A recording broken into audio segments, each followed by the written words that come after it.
Hello everyone, in this video we'll be talking about multipliers. Before starting, it's important to understand what exactly multiplier is. So let's not understand it theoretically, but let's understand it numerically. Let's say that this is your increase in demand, this is your increase in production, and this is your increase in income.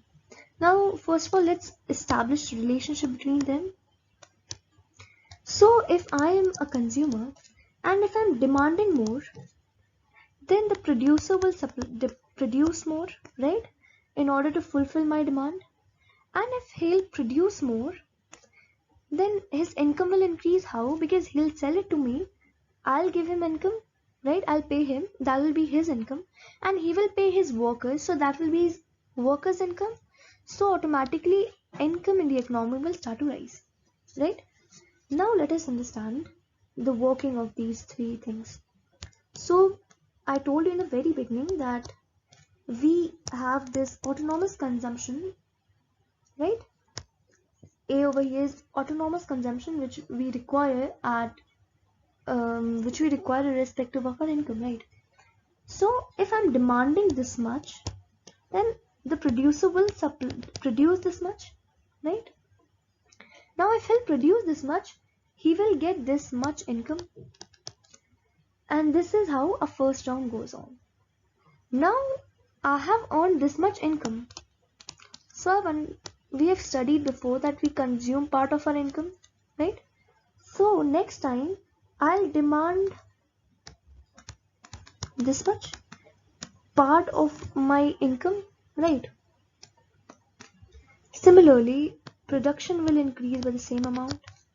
Now my income will increase. Earlier it was autonomous A, now it will be CA, right?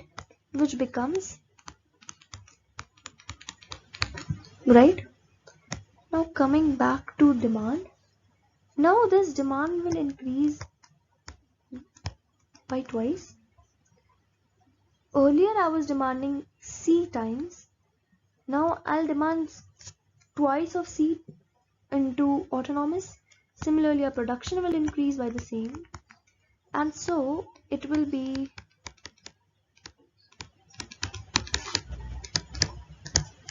right, or now this thing will continue for a long time, and so we can deduce a formula over here. So we can say AD is equal to A plus CA plus C square A plus C cube A, and so on. This will keep on increasing. Now if we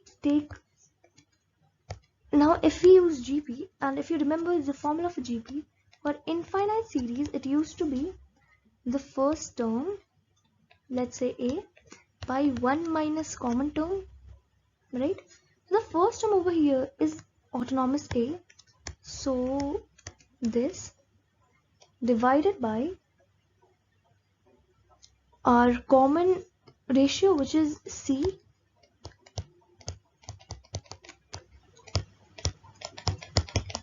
and so on.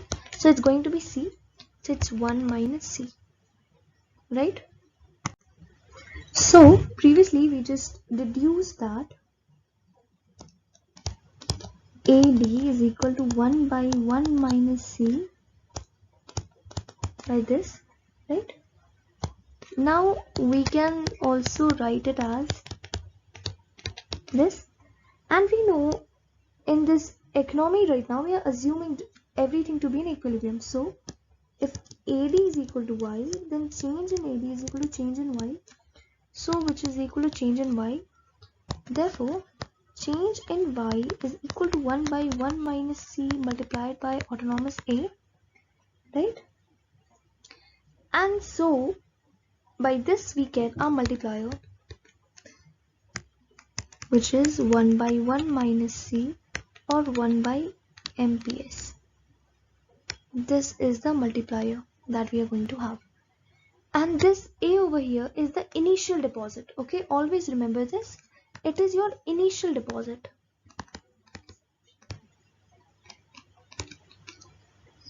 Okay. Also, now let us understand what exactly multiplier is theoretically. Multiplier is the amount by which equilibrium output changes, which is output changes when autonomous aggregate demand increases by 1 unit. Okay, so we saw that over here change in our AD resulted in change in Y, and this multiplier showed us exactly how and why it is going to change. Okay, please pardon our mistake.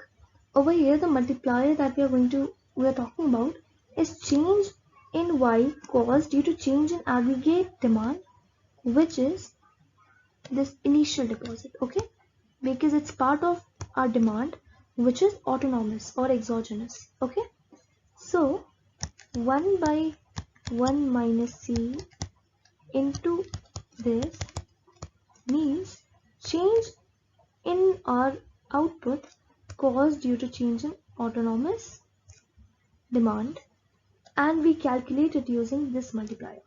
Okay, now let's understand it using a graph, the same graph that we are studying from last 2 to 3 videos, which over here denotes Y and here denotes AD, right?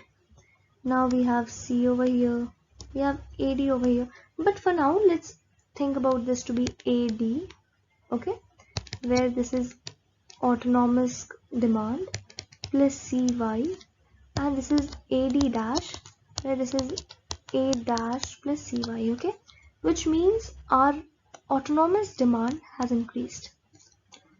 Again, we have our 45 degrees line coming from here, which is Y is equal to AD. So earlier our intersection point was this, right? So it gave us Y and it gave us AD. But since the autonomous demand is increased by A dash, our Y is also increased and it has become Y dash. So change in Y due to change in A is called multiplier. And what is a multiplier over here? This entire difference is calculated using our multiplier. So this is known as 1 by 1 minus C multiplied by autonomous demand, which is equal to this. Okay, I hope it's clear to each one of you. In our next video, we'll be talking about multiplier when government sector is also involved. Thank you.